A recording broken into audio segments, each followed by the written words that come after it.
સમાચાર સામે આવી રહ્યા છે સુરતના પલસાણાના જિલ્લા તાલુકાની અંદર એક ફેક્ટરીની અંદર આગ લાગી હતી।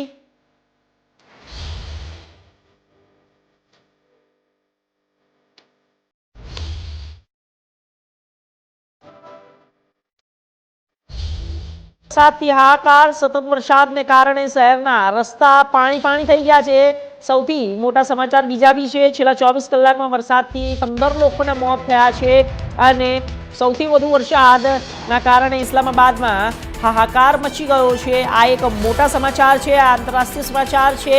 સતત વરસાદને કારણે શહેરના રસ્તા પાણી થઈ ગયા છે। છેલ્લા 24 કલાકમાં વરસાદની અંદર 16 લોકોના મોત થઈ ગયા છે। 26 જૂનથી અત્યાર સુધી પૂરમાં 850થી વધુના મોત થયા છે।